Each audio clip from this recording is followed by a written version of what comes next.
A mídia comemora a recente queda dos juros, mas a realidade esconde uma perigosa armadilha política.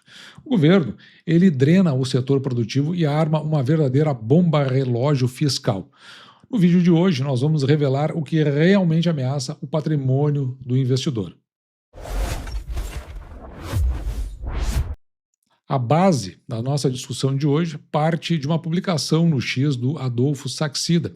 Eu não vou entrar no mérito aqui diretamente, só quero dizer que o texto que está colocado, ele está em consonância com o vídeo que foi produzido e eu convido você a assistir lá, porque é essa base que nós vamos tomar, uma vez que ela se contrapõe um pouco em relação ao que a mídia especializada veio publicando. Tanto que eu coletei 3 reportagens da mídia especializada para nós discutirmos sobre esse assunto. A primeira está na revista, assinada por André Carvalho, do dia de ontem, dia 17 de junho de 2026, onde traz no título: Selic cai para 14,25% e muda o jogo dos investimentos. Veja aqui no subtítulo: corte mantém os juros brasileiros em patamar elevado e favorece aplicações ligadas à CDI, enquanto ações e fundos imobiliários seguem pressionados. Já nessa reportagem da Infomoney, é uma reportagem assinada por Camille Bocanegra, e ela é do dia de hoje, dia 18 de junho de 2026, logo no início da manhã, porque o que eles querem dizer? Como o mercado vai encarar a decisão do Copom nesta quinta-feira, depois que o Copom decidiu por baixar a taxa de juros de 14,5% para 14,25%. Segundo analistas, tanto bolsa quanto dólar devem reagir com neutralidade. Já na Money Times, nesta reportagem, que é assinada por Liliane de Lima, ela é do dia de ontem, no fechamento do dia. Selic é 14,25%. 4 pontos para entender por que o Copom reduziu os juros em 0,25 pontos percentuais. O foco da reportagem da revista está mais no preço do crédito. E nós vamos trazer a revista e vamos confrontar com a opinião do Adolfo Saxida, que eu não mencionei ela ainda, mas à medida que eu for discorrendo aqui no vídeo sobre o confronto das ideias, você vai ver que eu acabo mencionando e nós vamos acabar entrando no mérito do que o Adolfo Saxida levantou em relação à redução da taxa de juros. Levantei um pouquinho a luz que veio aqui na minha direita. Então, o ponto de partida. O Banco Central, isso aqui é da... Lembrando, que nós estamos falando da revista. O Banco Central efetuou um corte na taxa de juros, foi para 14,25%. Apesar da redução, o crédito na ponta final, ele continua extremamente caro, travando o consumo e os investimentos. Temos 2 perspectivas distintas. Avaliamos o mesmo evento econômico sob a ótica crítica do Adolfo Saxida e análise técnica do mercado financeiro. Análise técnica do ponto de vista da revista. Então, por que o crédito continua caro? Na visão do Saxida, o crédito encarece de forma paradoxal devido à percepção de risco. O governo, ele força a queda dos juros, esse é o entendimento do Saxida, foi uma coisa forçada, foi político, sem controlar os gastos públicos e gera um descompasso, o fiscal e o monetário. Como consequência, a inflação ameaça subir, os bancos repassam esse prêmio de risco para a ponta final e o que acontece? Quem sai prejudicado é tanto o consumidor quanto a empresa. E na visão da revista? A explicação é puramente matemática. O corte isso aqui é o que está na reportagem. Foi um corte de 14,50 para 14,25. Ele foi marginal e insuficiente para mudar a realidade. O patamar de 14,25% é extremamente restritivo. A taxa base alta, ela encarece naturalmente as dívidas e limita o poder de alavancagem, ou seja, quem adquire dívida para poder impulsionar o seu negócio. E tem 2 ângulos aqui de impacto nas empresas e no cidadão. Segundo o Saxida, serão punidas as empresas pelo aumento do custo de captação gerado pela desorganização macroeconômica. Enquanto que a revista entende que setores como varejo e construção civil sofrem forte pressão com despesas financeiras mais elevadas. Para o cidadão, segundo Saxida, perda do poder de compra devido a repasse da inflação e aumento das taxas de financiamento. Enquanto que a revista entende que o crédito inacessível mantém o consumo reprimido, dificultando a aquisição. Então, enquanto o Saxida é mais imponente na visão, a revista ela mais ou menos Tá, ela concorda, mas acha que não é tão grave assim. Enquanto o Saxida, ele tem mais um tom de denúncia, né, até porque ele é um político, né, ele foi ministro do presidente Bolsonaro. Ele foca no problema em si, aponta a queda dos juros como uma manobra artificial e eleitoreira, visando fornecer o atual governo, ou melhor, visando favorecer o atual governo a custo da saúde financeira futura do país.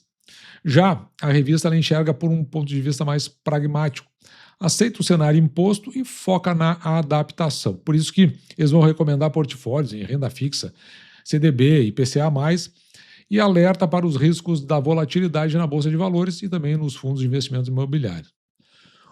O diagnóstico é convergente, porém, as causas são divergentes. Ambos concordam com a consequência prática, a economia está travada e o custo do dinheiro pune o setor produtivo. A divergência reside na origem da dor, a irresponsabilidade fiscal e política contraída pela simples matemática e uma taxa historicamente sufocante. Ou seja, a revista foi pragmática e o Saxida desceu a lenha no governo.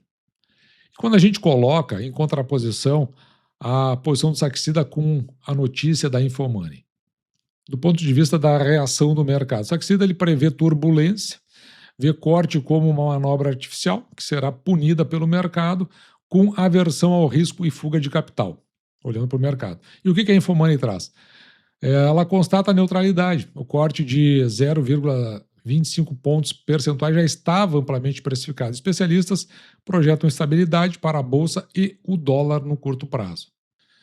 Repetindo algumas coisas, né? O Saxida entende que o crédito fica mais caro, afirma categoricamente que os juros na ponta final vão subir, os bancos irão cobrar prêmio maior, que é o spread, para compensar a insegurança fiscal gerada pelas ações do governo. Enquanto que a Infomoney ela tem um ponto de vista de um impacto modesto, pois a reportagem ela sugere que a possibilidade, né, de um encarecimento não imediato, mas destaca que a Selic a 14,25% é restritiva. O alívio para o consumo e o crédito existe, porém, de forma bastante discreta. No que diz respeito à inflação, o Saxida acha que a inflação alta está garantida por conta de um descompasso entre a política fiscal, gastos altos, e a política monetária, com corte de juros, inevitavelmente vai pressionar os preços da economia para cima. Enquanto que na reportagem, em relação à inflação, a reportagem coloca como riscos bilaterais. Enquanto que o Comitê de Política Monetária aponta tanto riscos de alta, ou seja, desancoragem de expectativas, quanto baixa desaceleração e queda nas commodities. Eles estão olhando por um outro ângulo aqui, né? Eles acham que o processo inflacionário não está necessariamente vinculado à taxa de juros e, consequentemente, eles esperam que a redução dos preços das commodities acabe neutralizando o impacto da redução da taxa de juros. Para o Saxida, foi só uma manobra política.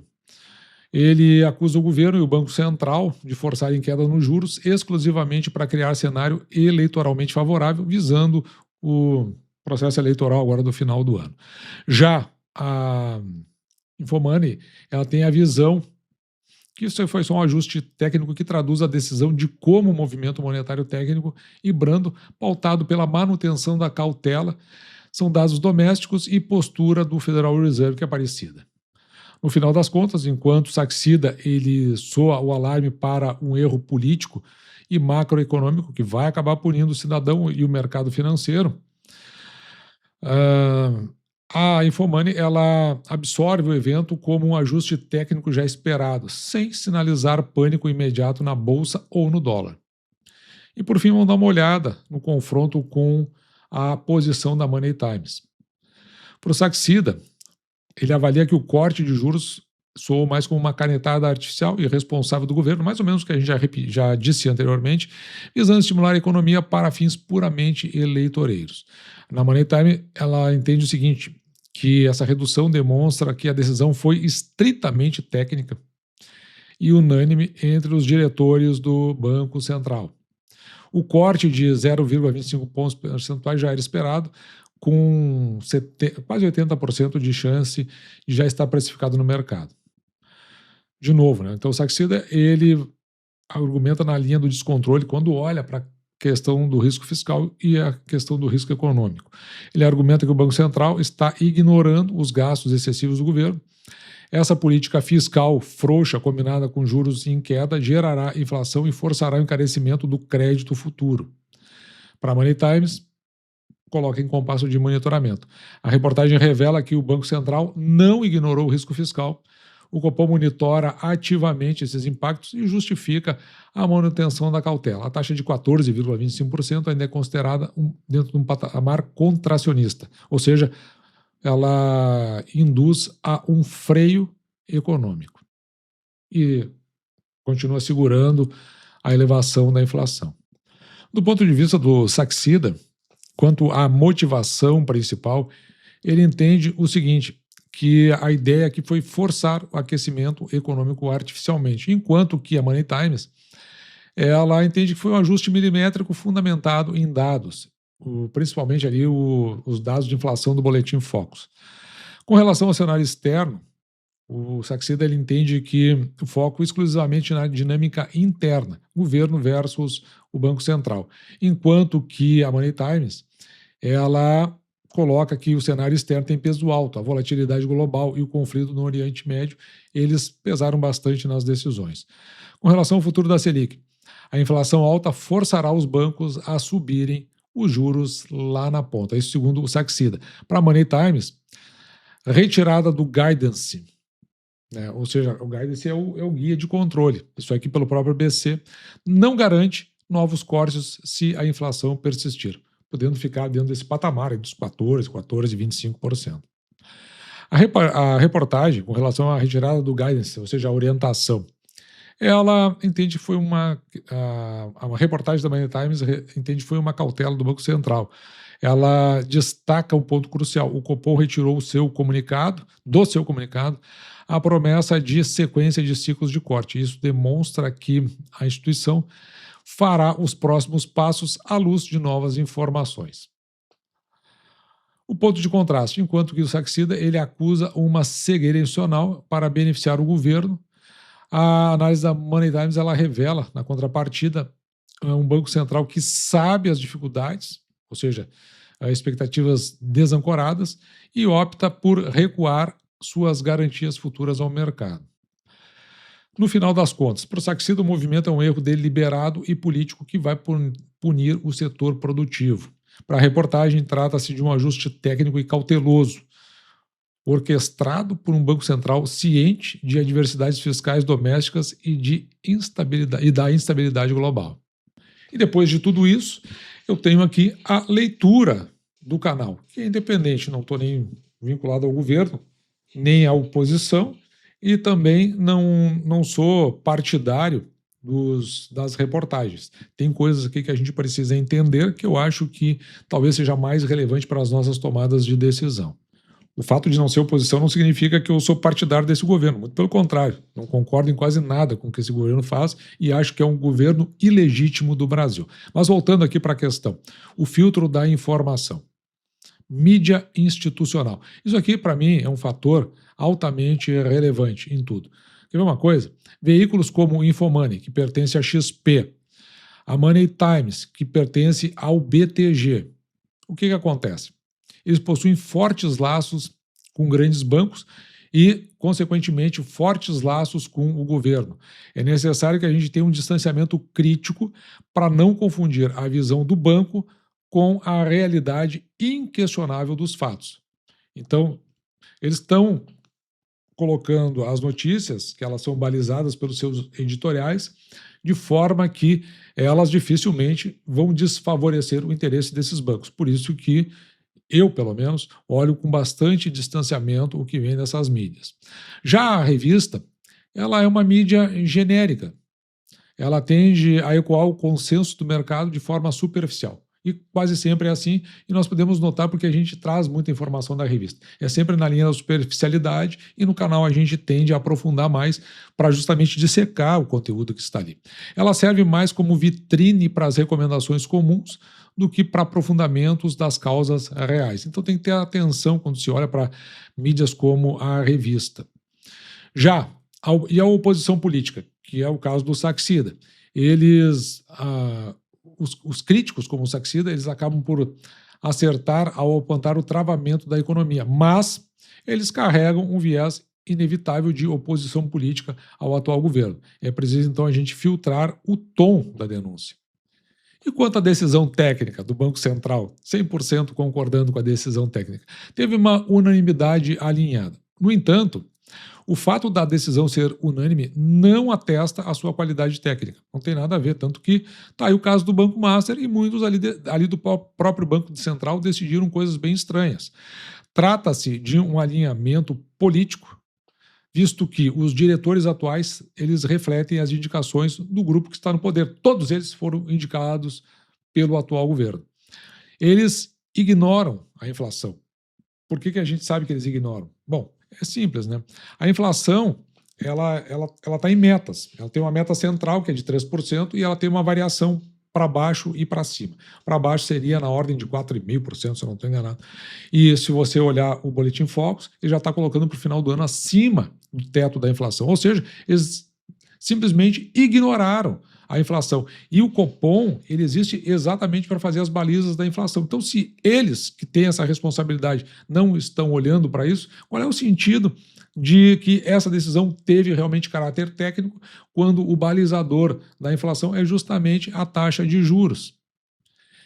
E se com os mecanismos que eles têm, eles não conseguem fazer o freio da inflação, na minha opinião, eles estão passando o recibo de fracasso. Eles fracassaram naquela que é a sua atividade precípua. A questão é, será que foi deliberado? Nós temos aqui o fator eleitoral, porque em ano de eleições, a decisão revela o seu verdadeiro objetivo: forçar um otimismo artificial e tentar injetar dinheiro na economia para atender a aquelas intenções eleitoreiras, principalmente tentando mostrar que nós temos uma economia aquecida. E qual a consequência mais provável?